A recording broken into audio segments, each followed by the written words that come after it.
Wow. You guys rock.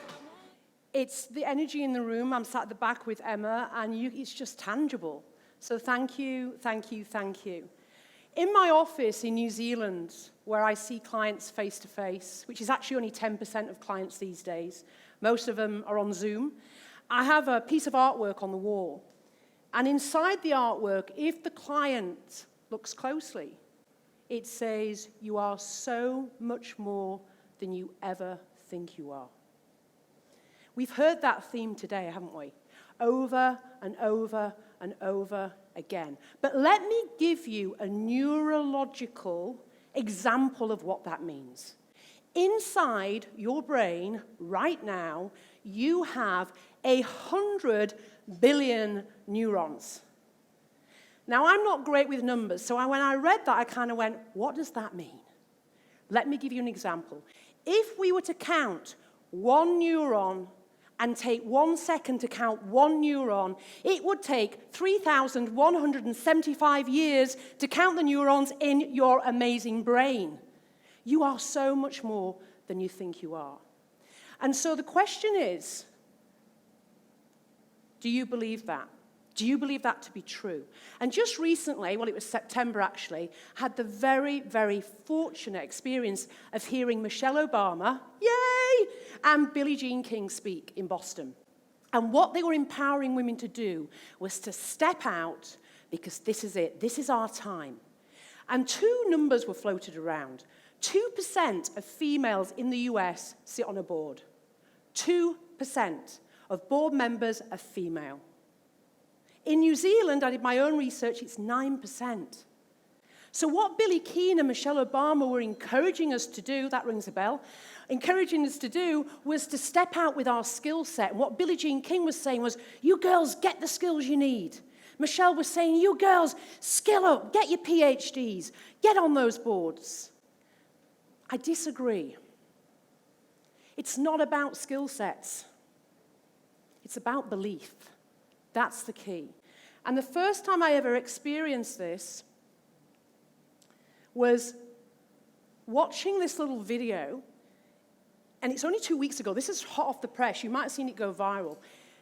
We sat and watched this, and I was like, oh my God, this is the epitome of what my message is. Because here we have Kiala. She is one of the actors from The Greatest Showman on Earth. She can sing like a princess, like an angel. She can dance. She can act. And yet, when they went to New York to just do a rehearsal, to just get the green light on the show, this is what happened. Benj and Justin had just written this new song called This Is Me. And we knew that it was going to be the anthem of the film, but no one had heard it before. And no one had heard Kiala sing it live. And Kiala, who I didn't even want to come out from behind the music stand. I didn't. I kept saying to her, just step out, because this is your moment, and you have to step out into the ring, metaphorically, because that's what you're doing, and you've got to stand right there in front of everyone and just belt this out. And I didn't want to. In fact, I stood behind that music stand until the day of that presentation. And that's what she did. She was frightened because the belief was not there. She had the skill set, but the belief was not there. And so when we think about how to catch curveballs, this is something I used to speak about maybe 3 years ago. That was my coin phrase. Amanda's a speaker of how to catch curveballs. It's changed since then. It's not a curveball, it's a shaping ball. Because when things happen in life, which they all do, we can all think of curveballs that have hit us, actually, they're there to teach us, and we can learn. And one of the first teachers I ever had the experience of witnessing this was when I worked for Estee Lauder. I worked for 16 years with the corporation, and we had just signed a brand new model. We were super, super excited. We're all down in London. There's 12 of us around a board table. We were crossing our T's and dotting our I's because we were launching a new fragrance in Knightsbridge 3 days later, and we got this new exciting model. And this is who it was. Elizabeth Hurley. Now, she'd only just been on the red carpet, with 4 weddings and a funeral. And so we were absolutely, it was just going to be bliss. We were going to get to meet her. I mean, it was so excited. All the press were going to be there. And then the secretary to the CEO walked into the room, went over to Per's ear, whispered some news. I've never seen a man drain of color so quickly, because Hugh Grant in Los Angeles had been caught in sort of a difficult predicament with a prostitute called Divine Brown. So, you see, when you worked with Lauder, you didn't need a plan B because plan A always worked. And we were kind of like, holy shit, what are we going to do now? Because she's not going to turn up. The very people she's trying to avoid are going to be in the room in Knightsbridge. She's not going to show up just to have all the press there. They'd already been hovering above her in a helicopter and got photographs of her splattered all over the news of the world, topless, which was a breach of contract. She could not be photographed naked, and smoking. As the face of Estee Lauder, you can't be smoking in public. So 2 breaches of contract, and she'd not even been to her first appointment. And so we sat there and kind of went, but she's a model and she's contracted, and, you know, we need to get her hold of her PR agent, and she needs to turn up. She needs to be professional. Surely she's been coached on these kind of, you know, media frenzies. And that's what I thought stepping up meant. And so, you know what I did? I wrote a book. I thought, you know, to be credible, you know, in the world of sort of neuro-linguistic programming, you've got to write a book. So I wrote a book. And then I thought, you know, your life, live it. Let's run across Portugal. It was 7 marathons in 7 days. Logistically, it was a nightmare. My late husband was like, what the hell? But anyway, we did it. So I thought, you know, this is it. Your life, live it. We're out running. You know, I was a lot slimmer then. And, you know, and for good measure, why don't we cycle the length of the United Kingdom landscape? Your life, live it, even in the turquoise colours. The guys were not very happy about that, but it's the power of women sometimes when they don't know the wardrobe. And so what it allowed me to do was I thought I was stepping up. But it was false. Because actually, when a shaping ball really hit, kind of knocked me for 6. I just finished cycling Land's End to John O'Groats, and I was told I had kidney cancer. I was told the kidney had to come out within 3 weeks. It was just kind of like a bit of an emergency. And so this is me in my little hospital bed, and my little teddy bear, and my Thirst for Life water bottle. Yeah, and what I decided to do was have a change of reality. Because when a curveball hits, people run to your aid with books about cancer, with websites to Google cancer sufferer, kidney cancer, and they're trying to be helpful, but they're working from their agenda. And what I decided was, that's not helpful to me. I am not a cancer victim. I am not a cancer sufferer. I needed to change the way that I looked at the world, because the truth is, we don't see the world as things are, we see it as we are. It's about our focus. And so I decided to buy very bright pajamas. Everything in the room had to be bright, including flowers. Keith had to arrive in a very brightly colored shirt. And I got curious, and what I decided to do when people were asking me, oh, I've heard the news, Amanda, oh, it's really terrible. I said, well, you know what? It's an adventure that I hadn't chosen to go on, but I'm on it anyway.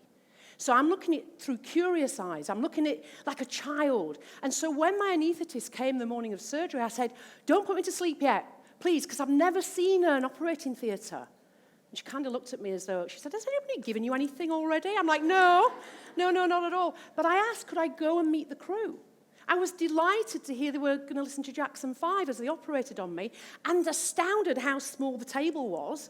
And I was like, how the hell am I going to stay on there? She went, don't worry, we'll strap you down when you're asleep. So it became this wonderful adventure. And I absolutely am convinced that it gave me a much better outcome, because as soon as surgery was over, I was planning my next event. And that was to run a marathon 4 months later. Very slowly, but it happened. And so if somebody had have tapped me on the shoulder and said, a year and a day later, Amanda, another curveball's going to hit, I'd have gone, no. No, can't possibly be. Oh, and by the way, the curveball's bigger. Keith's going to die. A year and a day after my surgery, and I've gone, you've got the wrong girl. Because we don't know what life's going to throw at us, but if we've got our belief in us, it allows us to navigate that. And sadly, a year and a day later, I lost my husband, Keith. And there's grief that comes with that and time that comes with that. And yet, as soon as I was able, I started to meditate on magic. I needed some magic in my life. And I went to this wonderful place, Burning Man, which was completely mad. And if you ever get the chance, go. It will rock your world. And I was meditating on falling in love. Again, I'm lucky. I've been in love 3 times in my life. And yet, I fell in love, not with a Yorkshire Terrier, although he's gorgeous. I fell in love with a woman. This is Sarah. So you can imagine, even that in itself is like, people are going, Amanda, you're still grieving. You know, this is a phase you're going through. Don't overcommit. You'll change your mind. You've been married twice to men. Why on earth would you bat for the other side? Ironically, Sarah played cricket for England, so I thought that was quite funny. However, you know, when you know, right? That's what we say. So I asked Sarah to marry me. And she agreed, which was good. And this is us planning to get married. Well, this is actually on our wedding day. But a month before, another one hits.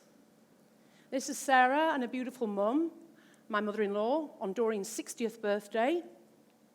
And yet a month before we were due to get married, we lost Doreen. And I'll let Sarah explain what happened that day.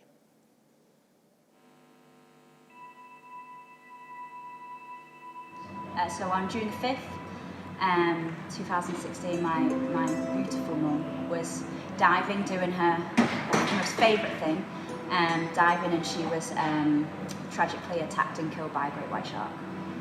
And we lost her, and it was, you know, the worst day of our lives, as I'm sure you can imagine.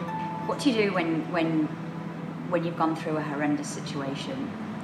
You can only try and find the good in it. And for me, and certainly our family, a gorgeous guy, Graham Last, had set up a GoFundMe page, and all of a sudden there was this fund. And so we decided that the best way to spend the money would be to help other people. And so that's what the family did. They set up this foundation. It's over in Perth, in WA, and it's to Bianca that's in the shop there. She's a mother of 2 young children, and she's gone into prenatal nursing, which is what my mother-in-law did. She was a lecturer at the university, and this will continue. So that was one way of helping other people. And yet Sarah and I were on our honeymoon, again in Burning Man, and I said to her, what have we learned? We've been together 3 years. We've had more curveballs, now shaping balls, than most people have in a lifetime. And she thought about it, and she said, to just be me. Because if I know if I'm just me, then I'm always going to make the right choice. Because nobody knows what's better for me than me. Because I know myself well. And so I said to Sarah, how can we teach other people the tools that you and I have used on a daily basis for the last 3 years without having to have the curveballs? And she said, well, maybe we can create a course. And this is where Just Be Me, our online course, was devised. It's around having the tools that we used on a daily basis to keep on track, to know where our true north was, to feel the emotion, to not bury it away, but to feel it, go through it, and move on. Not to carry it around with us like a big bag of shit and get it out and inspect it every 10 minutes and go, oh yeah, I should be feeling really sad, because that doesn't serve anybody. It was about moving quickly. So not only was the scholarship born, Just Be Me was born too. And I'm very proud to say it's helped lots and lots of people online at their own time.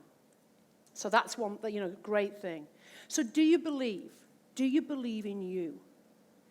Because if you believe in you, it doesn't matter what hits you. It doesn't matter what internal voices you have if you believe in you. Now, let me give you an example of what that looks like. When I was in hospital, just having had my kidney out, a lady came to see me, an acquaintance that I golf with, I don't know so well, but she came with a bottle of Pinot Noir and a bag of fudge, and I thought, this is good. And she said to me, Amanda, I've got this, this story. I saw this documentary on the TV the other night, and it was about this woman, and she gave away a kidney. She donated it to somebody, and it was like a happy, feely story. I'm like, I'm loving this. And then she said, and like 3 months later, she went into a really deep depression. Because apparently, like, if the body loses a kidney, the body, like, it carries that. And I'm going, and on what level is this supposed to be helpful to me? And right there and then, I developed something that allowed to almost shield any negative comments from other people or self-talk from coming into your neurology. Because what happens is, if you agree that that's true, your brain, very cleverly, sets up a little neural network where, oh, losing an organ equals depression. So in order to stop that even coming into the grey matter, I developed something called a delete button. It's really simple. Mine has got delete written across it, and this is how it works. Somebody's telling you something that does not fit with your truth, does not fit with your belief systems, and yet you don't want to go into a big dialogue with them to explain your rationale. It's really simple. It goes like this. Ladies telling me, said organ, said person, deep depression. Inside my head, I go, delete, delete, delete. Sorry if that was a bit loud at the back. So what I'm doing is actively choosing to delete the virus that has just been given to my neurology. Okay, so it's very important that you do it inside your head. Okay, I have seen it go wrong once, where it's kind of gone, delete, delete, oh, that was coming out. So inside your head, but do it loudly. And your delete button can look like that, or it can look like that, whatever you want it to be, okay? And it's just a very, very cool tool. Now, if you find yourself doing your own negative self-talk, delete yourself. Literally, if you're in the bathroom, go delete, delete, delete. Say it out loud in the car. You know, say it out loud to your family, and, you know, maybe they'll ask you and be curious about what it is. So the question is, when a curveball happens, it's not about your skill set. It's not about your tools. It's not, to all intents and purposes, about your network. It has to start with you. And whatever you decide to put after that will define you. Whatever you decide, that's the most powerful statement you can say to yourself. I am, what are you? At your very core, what is your belief about yourself? Because what you say will actually shape your reality. I think Emma touched on this. You have a belief that serves you. What happens is that then drives your behavior, which creates your reality. You have a limiting belief, that will drive your behavior, which will not be good, which will create your reality, which will not be good. So be mindful about what we put behind those words. So it's important to believe in you. Now, I knew that Elizabeth had arrived because Ross Donald, who's from Scotland and speaks a bit like this, see you, Jimmy, was stood beside me with a glass of champagne, and he dropped it. The stem broke off, and in walked Elizabeth, much to everybody's dismay. We were like, oh my God, what's she doing? She's walking into the lion's den. Half of Fleet Street are here. And yet what she did was she walked the room, she worked the room, she stood upon the stage with a glass of champagne, and she dealt with the elephant in the room. And she said, I too deserve to indulge myself. This is my second glass of champagne, and I've had 3 pain au chocolat. Ironically, the fragrance was called Estee Lauder Pleasures, which, you know, kind of, and she did have a play on words around that. She was loved by the press, but more importantly, she was coming from her self-belief of Elizabeth doesn't bail. She was honoring her value set, and she believed in herself enough to be able to transform that experience. Leonard Lauder doubled her salary from $4 million to $8 million. Thank you very much. She is still a friend of the Lauder family, and she was the ambassador for the company for many years when younger models were coming in underneath her. So the interesting thing is that when you believe in yourself, magic truly, truly can happen. And you'll feel that. You'll know what it feels like. And as I show you this next clip, I want you to feel what this feels like. You know it, it's familiar. You all have experienced absolute belief in you, and embrace it. Let's see what happened when magic appears. I'm not a stranger to the dark. Hide away, they say, 'cause we don't want your broken parts. I've learned to be ashamed of all my scars.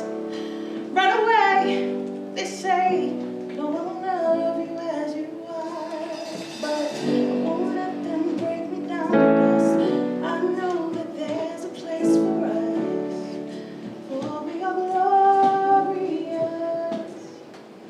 sharpest words wanna cut